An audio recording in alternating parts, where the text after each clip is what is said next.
The arid heat of the Texas borderland shimmered off the asphalt of the forward operating base, distorting the horizon into a haze of brown dust and unrelenting sun.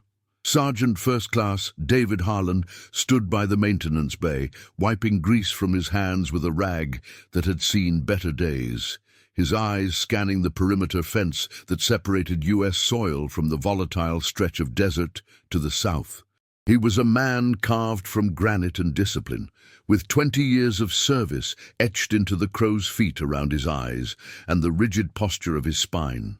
The base was buzzing with a low-level anxiety that afternoon, the kind of static tension that usually preceded a storm, though the sky remained a mocking, cloudless blue. David checked his watch, a reflex born of habit rather than necessity, knowing his son, Private First Class Chris Harlan, was currently 4 hours into a reconnaissance patrol along the river sector. Inside the Tactical Operations Center, the air conditioning hummed a monotonous drone, fighting a losing battle against the heat radiating through the reinforced walls. David entered the room to file a routine logistics report, the cool air hitting his sweat-dampened uniform instantly. The atmosphere inside was different than usual. It was sharp, frantic, and smelled of stale coffee and fear.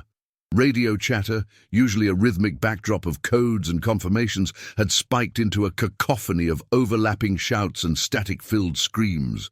David stopped mid-stride, his instincts screaming that something was wrong before his brain could process the specific call signs. He looked at the digital map projected on the main wall, seeing a cluster of red icons flashing near the sector designated Rio Bravo 4, a notorious blind spot for communications and surveillance. Captain Miller was pacing behind the comms officer, his face pale, barking into a handset that seemed to be offering no replies. Beside him, Lieutenant Colonel Vance stood with his arms crossed, staring at the screen with a look of detached calculation that made David's stomach turn. The voice cutting through the static on the speakers was breathless, broken by the distinct, terrifying crack of high-caliber automatic gunfire. "Taking heavy fire! We are pinned down in the arroyo! Multiple hostiles! Heavy weapons! We need QRF now!" The voice was distorted, panicked, but David knew it instantly. It wasn't just a soldier, it was Chris. The realization hit him like a physical blow to the chest, robbing the air from his lungs for a split second before the training kicked back in, colder and harder than before. David stepped forward, ignoring the protocol that dictated he wait to be acknowledged. That's Alpha Squad," he said, his voice low, but cutting through the noise of the room. "That's my son's unit. They're taking effective fire." Captain Miller looked up, startled, his eyes darting to Vance before landing back on David. "Sergeant Harlan, step back," Miller ordered, his voice pitching higher than he intended. "We are aware of the situation. We are assessing the threat level." David didn't move. He watched the red icons on the screen, stationary and blinking rapidly, indicating a unit that was fixed and taking casualties. "Assessment takes time they don't have, sir. They are in the kill zone. We have the quick reaction force prepped in the bay. Send them." Lieutenant Colonel Vance turned slowly, his expression unreadable, a mask of bureaucratic caution.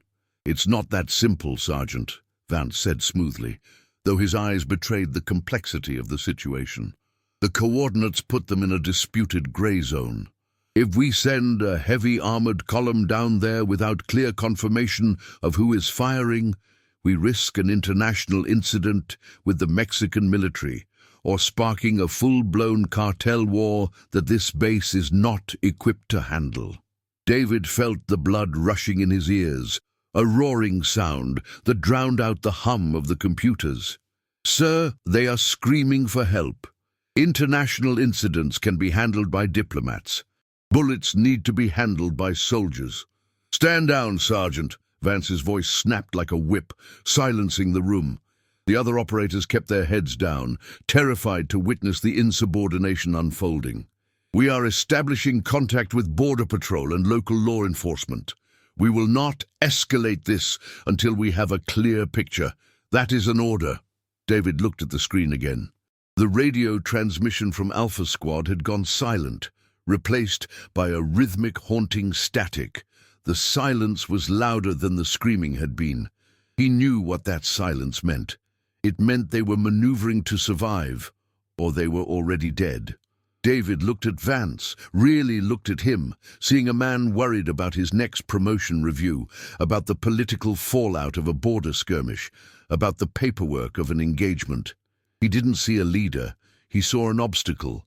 "With all due respect, Colonel," David said, his voice dangerously calm, "while you wait for a clear picture, my son and 5 other men are bleeding out in the dirt."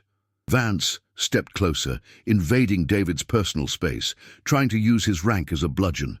"If you utter one more word, Harlan, I will have you removed from this talk and placed under arrest. Do I make myself clear?" The ultimatum hung in the air, heavy and suffocating.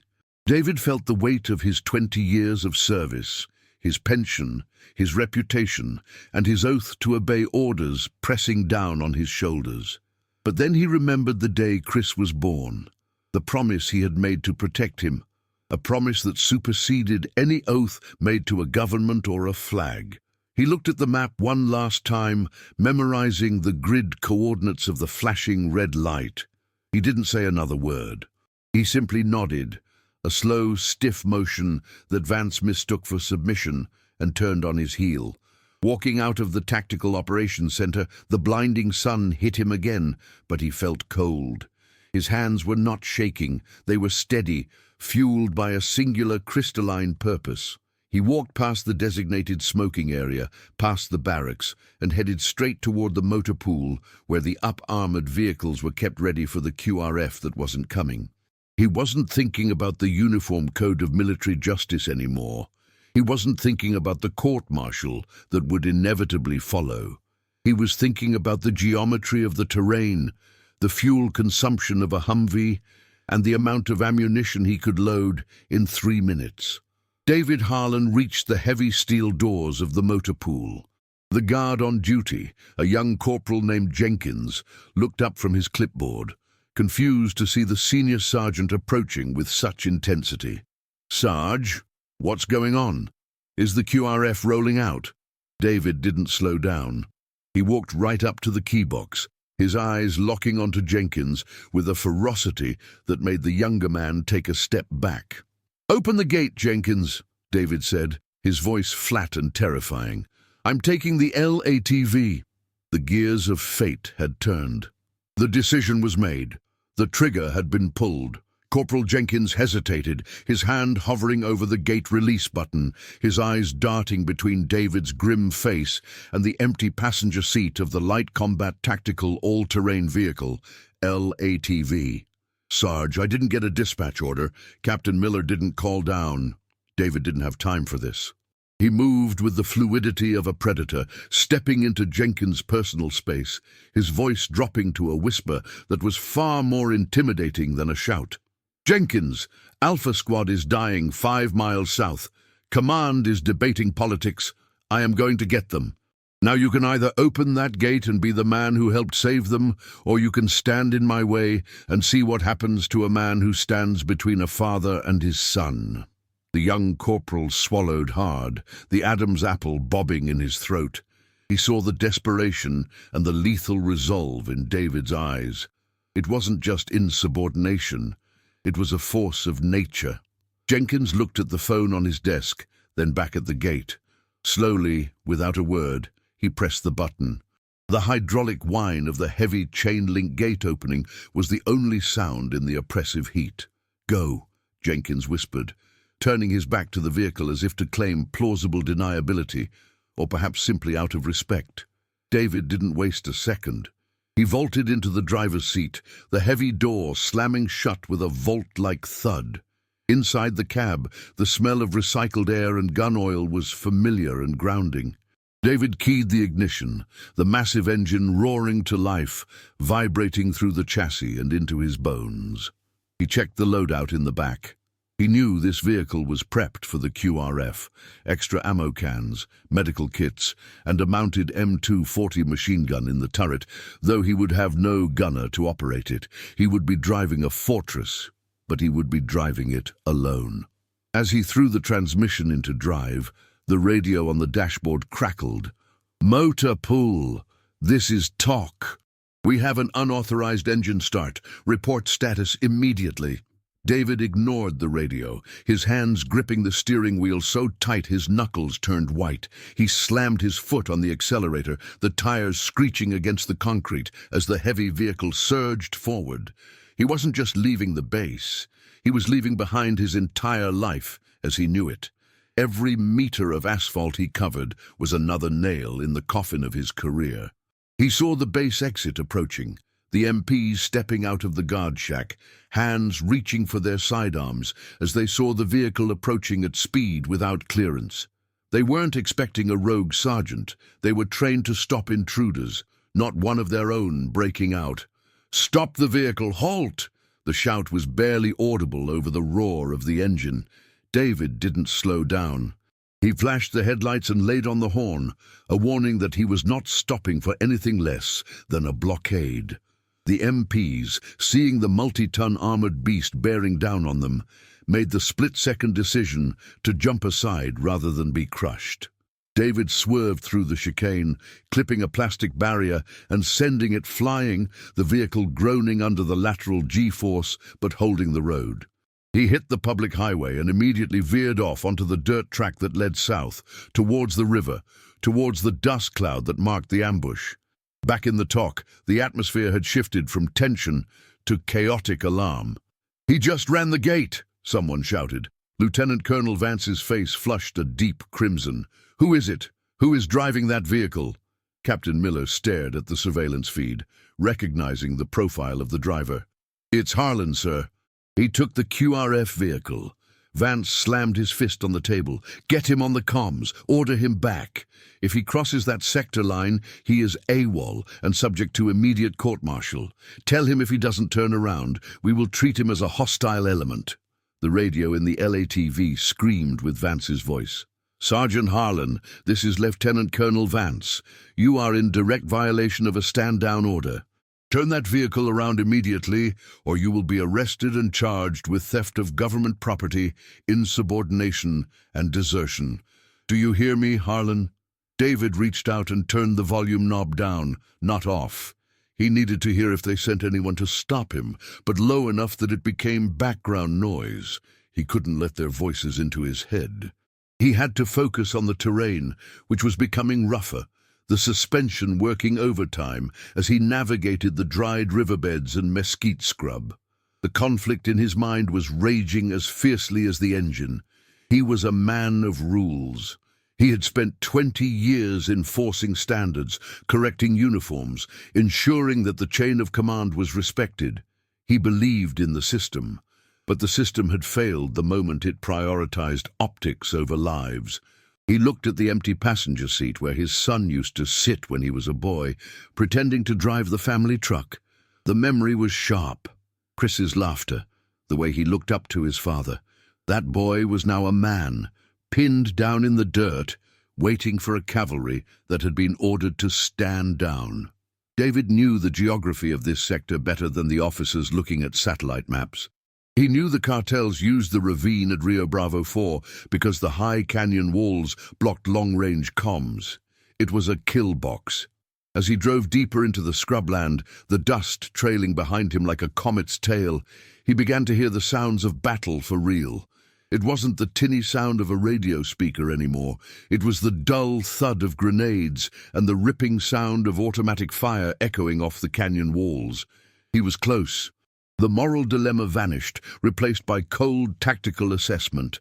He was no longer a sergeant defying orders. He was a father entering hell. He checked his sidearm, tightened his grip on the wheel, and prepared to breach the perimeter of the firefight. The road ended a mile back. Now he was driving cross-country, crushing cactus and rock, the vehicle acting as a battering ram against the landscape itself. He was alone, outnumbered, and officially a criminal in the eyes of the army. But as the first traces zipped across the sky ahead of him, David Harlan had never felt more certain of his path. The LATV crested the ridge, and the scene below unfolded with terrifying clarity.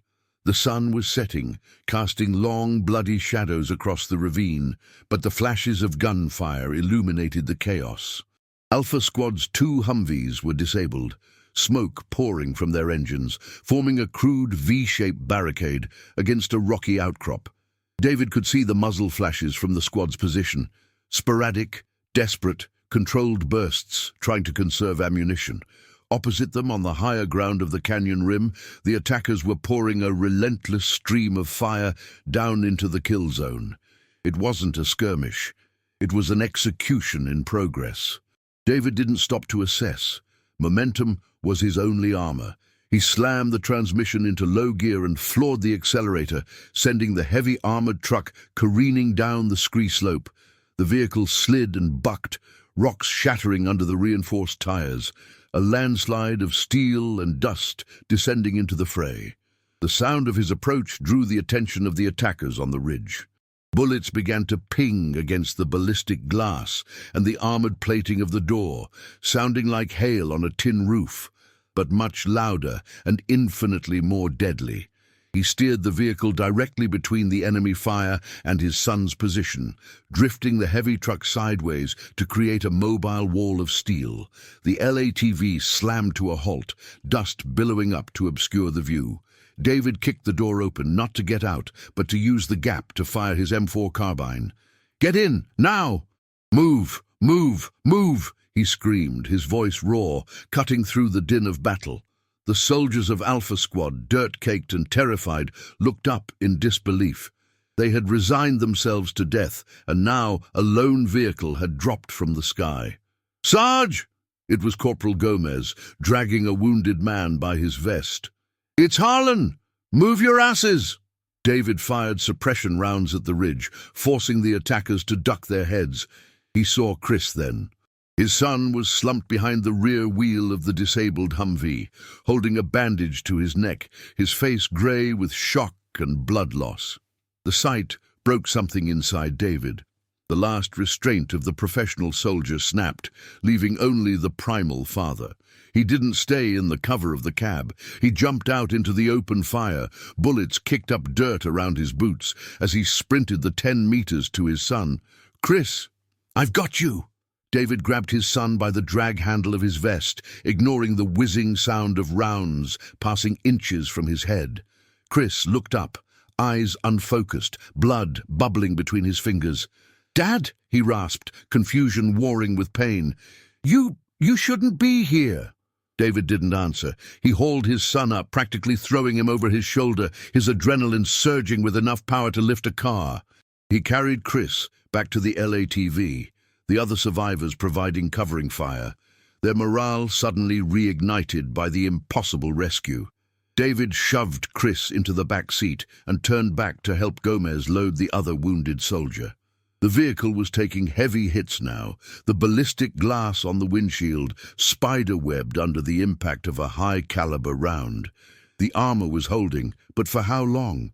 The attackers realized their prey was escaping and focused everything they had on the lone truck. "Is everyone in?" David roared, jumping back into the driver's seat. "We're all here. Go, go!" Gomez screamed from the back. David didn't need to be told twice. He threw the truck into reverse, spinning it around in a spray of gravel, the tires struggling for grip in the loose sand. As the vehicle found traction, a rocket-propelled grenade slammed into the ground where they had been seconds before, the concussion wave rocking the heavy truck on its suspension. David drove with a maniacal focus, navigating the dry riverbed at speeds that shouldn't have been possible. He wasn't driving away from the fight, he was driving through it. The exit route was blocked by a technical, a pickup truck with a mounted gun, that had moved to cut them off. It was a game of chicken, steel against steel. David didn't flinch. He aimed the armored nose of the LATV directly at the lighter truck. The driver of the technical swerved at the last second, realizing David wasn't going to stop, but he wasn't fast enough. The collision was bone-jarring. The LATV clipped the rear of the pickup, sending it spinning into the canyon wall in a screech of metal and sparks. The impact threw David against the steering wheel, bruising his ribs, but he kept his foot pinned to the floor. They were through the choke point. They were moving, but the vehicle was limping.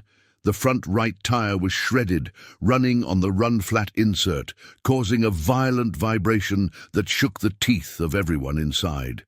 Inside the cab, the silence of the crew was heavy, broken only by the groans of the wounded and the roar of the damaged engine. David looked in the rearview mirror. Chris was conscious, staring at the back of his father's head with a mixture of awe and terror. They had broken every rule.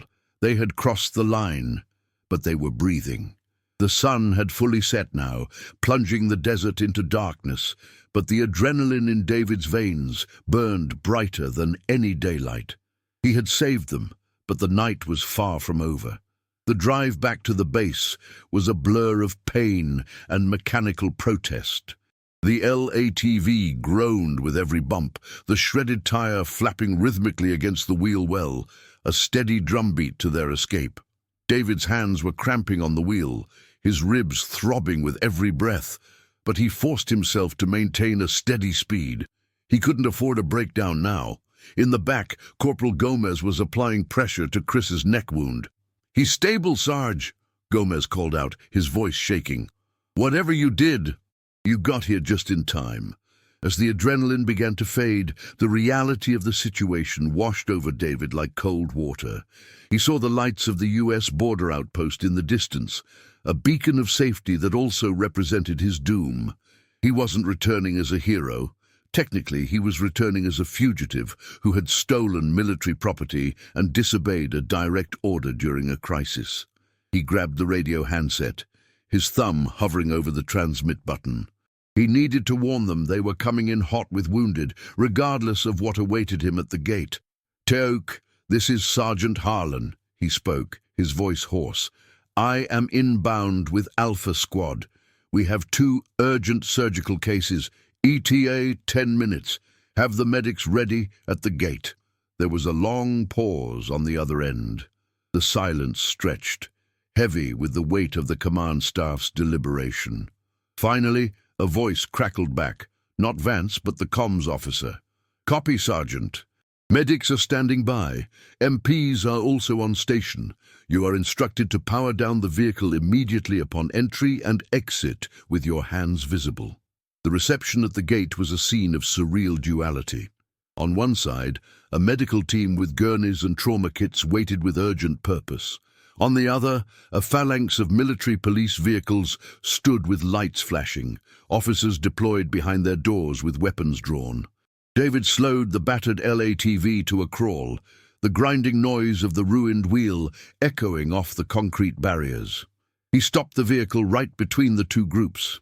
"Get the wounded out first," he yelled through the shattered window. The medics rushed forward, swarming the vehicle.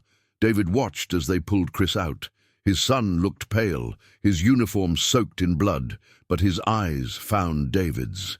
Chris tried to raise a hand, a weak gesture of gratitude, before he was strapped onto the gurney and rushed toward the trauma center.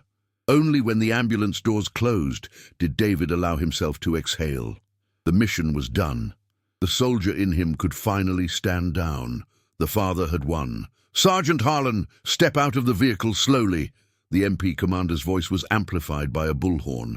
David opened the door and stepped out onto the asphalt. His legs felt like lead.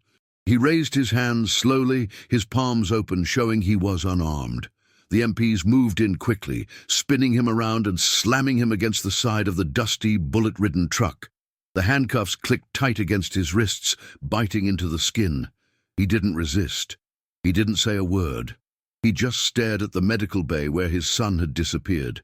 They marched him towards the detention block, past a gathering crowd of soldiers who had heard the rumors.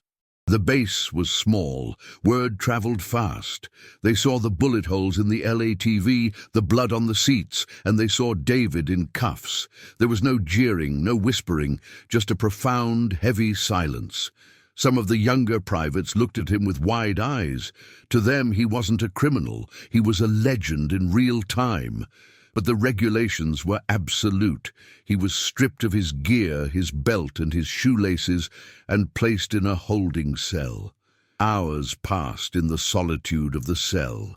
David sat on the cot, staring at the blank concrete wall.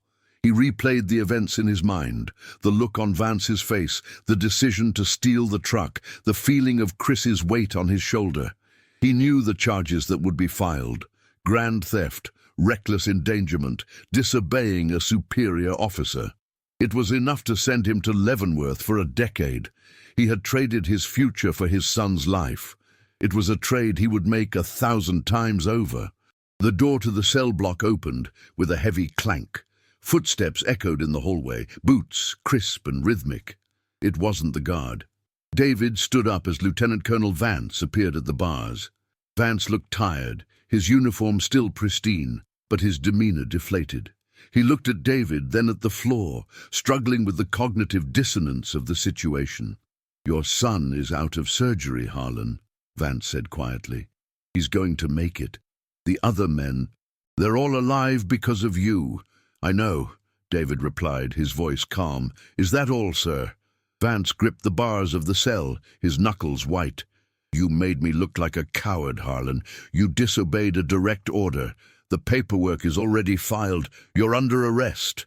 David met his gaze, unflinching. "I did what a leader should have done, Colonel. You can take my stripes, you can put me in prison, but I can look in the mirror.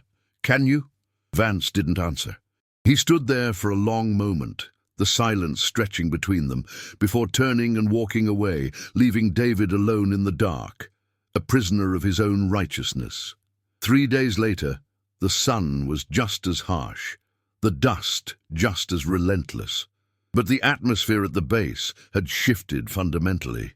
Sergeant Harlan was escorted out of the holding cell, not in shackles this time, but in his dress blues, which had been brought to him. He was being marched to the commander's office for the official reading of the charges and the preliminary hearing. The walk across the base felt like a funeral procession. Soldiers stopped their work to watch him pass. There were no salutes. Protocol forbade saluting a prisoner, but the nods of respect were unmistakable. Inside the briefing room, a panel of officers sat behind a long table. General Mitchell, the regional commander who had flown in that morning, sat in the center. Beside him was Vance, looking smaller than usual, and Captain Miller. David stood at attention, his posture perfect, his face a mask of stone. The general flipped through the thick file in front of him, the incident report, the logs of the radio calls, the testimony of Alpha Squad survivors. "Sergeant First Class Harlan," General Mitchell began, his voice gravelly and deep. "The charges against you are severe. You stole a tactical vehicle. You violated a direct stand-down order. You entered a hostile fire zone without authorization. Under the Uniform Code of Military Justice, I could throw the book at you." The general paused, looking over his reading glasses at David. "However, I also have a report here from the Border Patrol liaison and the surviving members of Alpha Squad. They state unequivocally that without your intervention, 6 American soldiers would be dead." The room was silent. Vance shifted uncomfortably in his seat. The general closed the folder. "The Army runs on discipline, Sergeant. We cannot have NCOs going rogue whenever they disagree with an order. It invites chaos." David remained silent, staring at a point on the wall. He accepted his fate. But then the general sighed, leaning back. "But the Army also runs on morale and the trust that we leave no man behind. You upheld the warrior ethos when your chain of command hesitated." "I have made a decision," the general continued. "The charges of theft and insubordination are being suspended pending a review. However, you cannot remain in this command. You are being processed for early retirement, effective immediately, with a reduction in rank to staff sergeant." It was a punishment, yes. He was losing a stripe and his career was over, but it wasn't prison. It wasn't a dishonorable discharge. It was a mercy. "Do you understand these terms?" "Yes, sir," David said, his voice steady. "Thank you, sir." The general stood up, and instinctively the other officers rose. "Dismissed, Harlan." David performed an about-face and walked toward the door. As his hand touched the knob, the general spoke again. "David." David paused and turned back. The general wasn't looking at the file anymore. He was standing at attention. Slowly, deliberately, General Mitchell raised his hand in a salute. It was a breach of protocol to salute a lower rank first, especially one under discipline, but he held it. Vance and Miller, stunned, hesitated for a split second before slowly raising their hands to join the general. They were saluting the man they had arrested.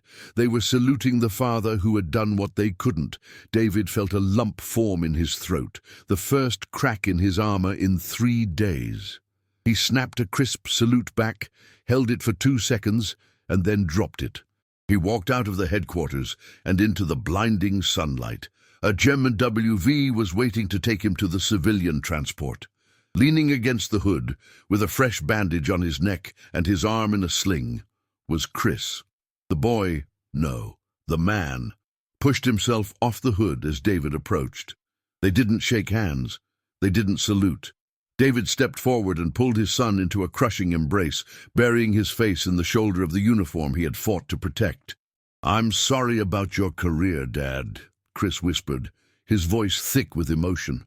David pulled back, looking at his son, alive and breathing in the Texas sun. He looked at the stripes on his sleeve that would soon be gone, and then back at his son's eyes. "It was just a job, Chris," David said, a genuine smile breaking through his tired face for the first time. "You are my legacy." As they got into the vehicle to leave the base for the last time, the soldiers of the base lined the fence. There was no order given, no bugle call.